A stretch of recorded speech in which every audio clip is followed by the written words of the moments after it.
This infamous rapper was dying to live and living to die. Welcome to WatchMojo.com, and today we'll be taking a look at the life and career of Tupac.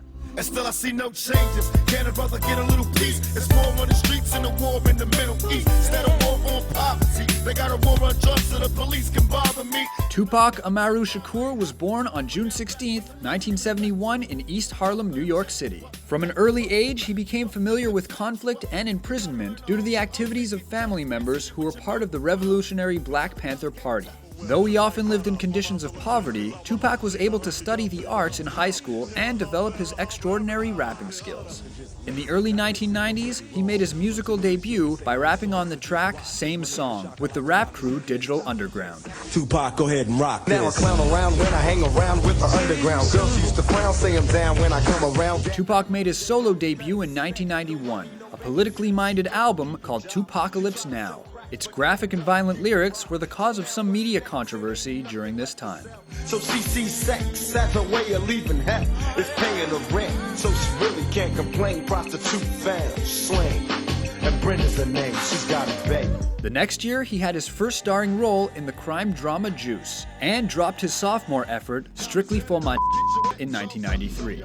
The socio-politically charged record was his commercial breakthrough, charting with the top 25 on the Billboard 200 chart. It also generated his first top 20 singles, Keep Your Head Up and I Get Around. You pick the wrong guy, baby, if you're too fly, you need to hit the door. Search for a new guy, cause I only got one night in town. Break out a beat clown, baby doll, are you down? I get around. That same year, Tupac shared screen time with Janet Jackson in the romantic drama Poetic Justice.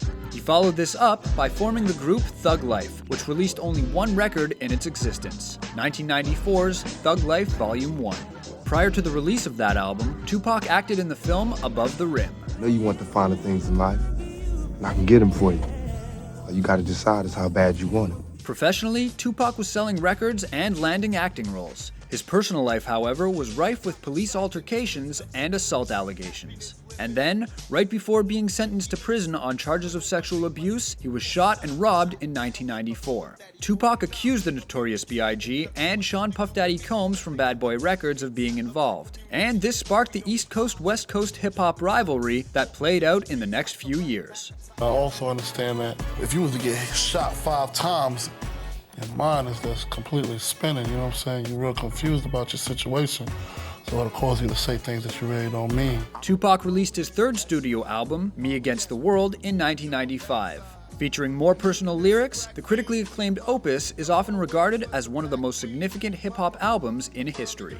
Me Against the World generated the successful single, Dear Mama, and made him the first artist to ever have a disc premiere at the top of the Billboard 200 chart while in jail. There's no way I can pay you back, but the plan is to show you that I understand. You all appreciate it. Thanks mostly to the bail posted by Death Row Records CEO Suge Knight, Tupac was released less than a year after his incarceration. He formed the hip-hop group Outlaw Immortals and made his comeback with the first double album in hip-hop, All Eyes on Me, in 1996 via Death Row Records. Touching upon gangsta themes, it is considered one of the best albums to come out of 90s rap music. All Eyes on Me also spawned 2 #1 singles, How Do You Want It and California Love. Out on bail, fresh out of jail, California dreaming. Soon as I step on the scene, I'm hearing hoochie screaming. The rivalry between the hip-hop scenes had not yet ended at this point. Shot me 5 times, I came out of jail and sold 5 million. The can't with us. That fat only sold 2 million, he had half of New York rapping on this shit. This bitch has sold 5 million, that's Death Row style, West Side, baby! In fact, the artists continued to release diss tracks insulting each other. One of the most vicious and controversial songs was Tupac's Hit 'Em Up, in which he claimed to have slept with Biggie's wife, Faith Evans. You claim to be a player, but I wife. We bust on bad boys for life. While returning from a boxing match on the night of September 7th, 1996, Tupac was shot multiple times in a drive-by. He died while in the hospital 6 days later.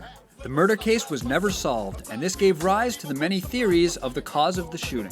For instance, some think that the East Coast-West Coast rivalry was to blame, while others believe Suge Knight may have been involved. Many posthumous albums have been released since Tupac's death. Let the Lord judge the criminal. If I die, I wonder if I ever got a ghetto. I wonder if I ever got a ghetto. During the next decade, the most successful release included Until the End of Time and Loyal to the Game. Movies such as Bullet and documentaries were also released after his death. Though both his life and career were cut short, Tupac Shakur's overwhelming talent enabled him to profoundly shape the landscape of music forever. As such, he remains one of the world's best-selling and most respected artists. Cause I always gotta worry about the payback. Some buck that I roughed up way back.